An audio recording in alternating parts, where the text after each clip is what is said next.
Hola, estimados alumnos. Vamos a hacer la clase del día de hoy, que es algo muy interesante, que se va a presentar en muchas de las enfermedades. Es algo inespecífico, pero son síntomas que se pueden presentar en la consulta y debemos de buscar una causa. Entonces se trata del síndrome constitucional, ¿no? La definición exacta no la podemos definir porque existen diferentes autores. Se habla de una pérdida de peso involuntaria, tenemos esa consideración, que puede ser entre el 5% en los primeros 3 meses o hasta 10% en los siguientes 6 meses. Hay definiciones también que denominan 5% en 6 meses y 10% en un año, y otras que hablan de una definición de 2% en un mes. Entonces, es inespecífica esta definición del porcentaje de pérdida de peso, pero debemos considerar que siempre existe un basal, ¿no? Un basal, y de acuerdo a eso, y según el cuadro clínico que presenta el paciente, debemos de considerar el porcentaje de la pérdida de peso y si ésta se asocia a otros síntomas. Entonces también tenemos que la presencia de los tres datos semiológicos que contienen las letras A, ¿no? Les hablan de los tres A's, el síndrome de las tres A, de diferentes formas llamado, que son la astenia, el adelgazamiento y la anorexia, ¿no? Astenia, adelgazamiento y anorexia. Tengamos claro eso, ¿no? Las tres A. El adelgazamiento también lo encontramos como una pérdida de peso. Entonces, astenia. ¿Qué es astenia? Sensación subjetiva de falta de energía o pérdida de fuerza. La población más afectada son la población adulta y adulta mayor. Adelgazamiento, ya lo definimos, pérdida de peso según el porcentaje de la bibliografía que ustedes encuentren. Anorexia, cambios en la ingesta alimentaria. Hablamos de anorexia en el anciano, en la persona adulta, no la anorexia en la persona joven, aquella persona que no desea ingerir alimentos porque siente una distorsión en su cuerpo. En este caso hablamos de una anorexia, pero por los cambios de la ingesta alimentaria en el adulto mayor. La gran mayoría de pacientes no va a contar con todo el cuadro clínico que nos da las definiciones, ¿no? No todos tienen anorexia, pérdida de peso y astenia en su conjunto, pero sí lo pueden tener de manera aislada. Por ejemplo, acá nos dice, los síntomas clínicos completos es del 1 al 5% en adultos mayores, pero de manera aislada lo pueden presentar. Por ejemplo, hay un grupo que puede presentar solamente astenia o solamente anorexia o solamente que tenga la pérdida de peso, ¿no? Pero pueden ir dos de estos puntos o uno por de manera aislada, pero igual tenemos que hacer los estudios. La causa.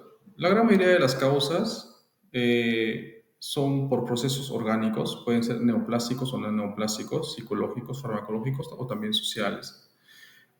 Cuando se hacen los estudios, un buen porcentaje de estos son las neoplasias, ¿ya? Entonces lo vamos a ver más adelante. Afortunadamente se ha creado unas reglas para poder estudiar este síndrome constitucional, que son la regla de las 9D, ¿no?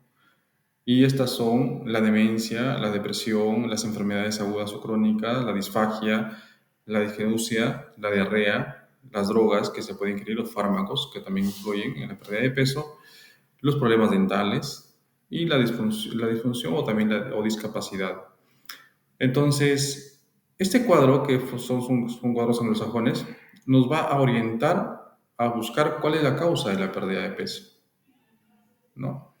Considerando que esta pérdida de peso o este síndrome constitucional no es lo mismo que los síntomas B.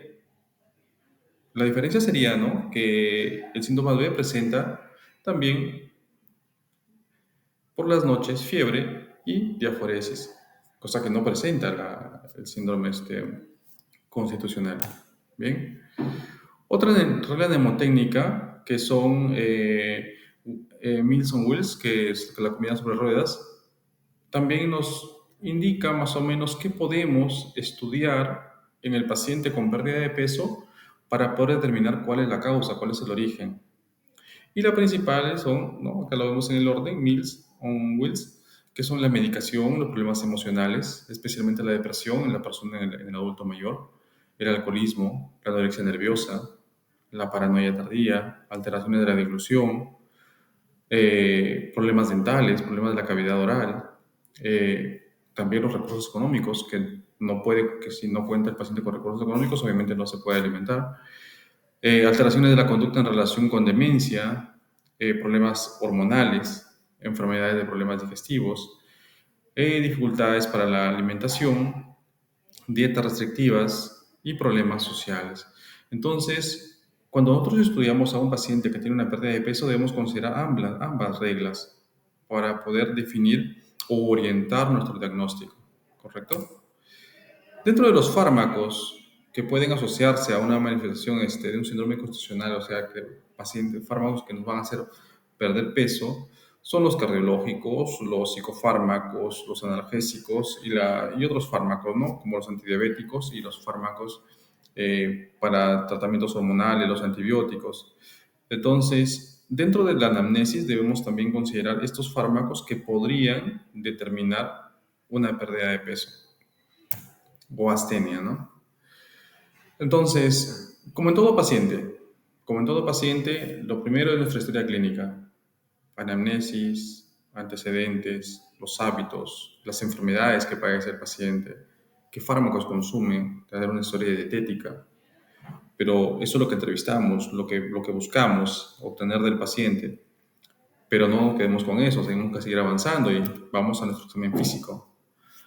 Palpamos las arterias temporales, observamos la cavidad oral, vemos adenopatías, ¿no? Palpación de tiroides. Recordemos que el cáncer es la principal causa de pérdida de peso, las neoplasias. Entonces, dentro de estos cánceres, dentro de estas neoplasias, tenemos a los linfomas. Por eso siempre busquemos las adenopatías, ¿no? Pero el linfoma también se acompaña de síntomas B, ¿correcto? Igual que la tuberculosis, que también producen pérdida de peso. Observemos las articulaciones, las enfermedades crónicas autoinmunes como la artritis reumatoide, el lupus eritematoso sistémico, también van a producir en una etapa determinada una pérdida considerable de peso, ¿no? También pérdida de masa muscular, se hace un examen, se hace el tacto rectal, sobre todo en los adultos mayores, considerando que los CAs a nivel de colon, a nivel de recto, se van a producir también pérdida de peso, ¿no? Y continúa con exploración cardíaca, pulmonar, abdominal y neurológicas. Entonces, cuando tenemos un paciente con pérdida de peso, nos apoyamos en nuestra anamnesis, luego nos apoyamos en el examen físico y continuamos con los exámenes de laboratorio de imágenes. Laboratorio, ya acabamos de ver el protocolo, e imágenes tórax y ecografía abdominal, ¿correcto? No existe realmente un algoritmo específico para un síndrome constitucional, pero se han creado algunos y podemos considerarlos cuando tenemos un paciente que está con un síndrome constitucional. ¿Correcto? Uno de estos, este algoritmo, por ejemplo, nos dice que si cumple con los criterios diagnósticos, ¿no? Si cumple con los criterios diagnósticos, hacemos una historia clínica, luego una exploración física y pedimos un examen de laboratorio. Básico, ¿no? Hemograma, glucosa, urea, creatinina, hemoglobina glucosilada, hormonas tiroideas, perfil hepático, BCG, PCR para determinar si hay algún tipo de inflamación o infección, ¿no? Exámenes de orina, sangre en heces, radiografía de tórax. Entonces, tenemos los resultados y nos vamos orientando hacia nuestra posible causa de la enfermedad. Determinamos si puede ser una neoplasia, un problema digestivo, una infección, un proceso inflamatorio, un problema psicosocial. Entonces buscamos la causa. Si orientamos uno de estos, vamos a ir profundizando. Si yo digo que es un problema neoplásico, pues, o sospecho de un problema neoplásico, puedo empezar a pedir de repente ya marcadores tumorales, tomografías, resonancias, PET-TAC para ver estadiajes. Si voy a problemas digestivos, ya puedo introducir pues, una endoscopía, por ejemplo, una colonoscopía, ¿no? Si hay infección, puedo continuar con mis análisis también, ¿no? Pedir agas, hemogramas, ampliar en los exámenes de laboratorio, buscar un foco infeccioso. Y si es un problema psicosocial, pues tengo que trabajar en su comunidad, con la familia, para determinar qué es lo que está pasando con este paciente, ¿no?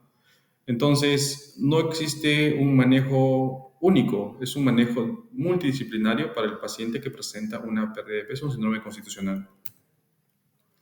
Acá hay otro tipo de abordaje diagnóstico, ¿no? Como les digo, no hay algo específico aún para abordar el síndrome constitucional, pero esperemos que pronto ya se dé un algoritmo definitivo a nivel mundial en el cual nos oriente a definir cómo debemos abordar a estos pacientes, ¿no? Luego tenemos que el síndrome con pérdida de masa corporal en el adulto mayor, debemos considerar también que tenemos la sarcopenia, la malnutrición, la caquexia y la fragilidad, ¿no? Son parte de síndromes con pérdida de masa corporal en el adulto mayor. Y finalmente, ¿cómo lo manejamos? Como les mencioné, depende de lo que encontremos, pero es multidisciplinario.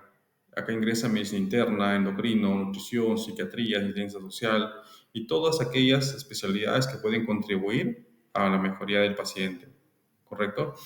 Entonces, el paciente que ingresa a su consultorio por una pérdida de peso significativa, acompañado de astenia, ¿no? Y anorexia, tenemos que hacer el estudio respectivo para determinar la causa, que ya lo mencionamos anteriormente, cómo debemos realizarlo. Bien, chicos, un resumen de lo que es el síndrome constitucional. Hay mucho por revisar, mucho por indagar, pero espero que esto les sirva para poder iniciar en el estudio del síndrome constitucional. Muchas gracias. Recuerden, el éxito solamente depende de ustedes.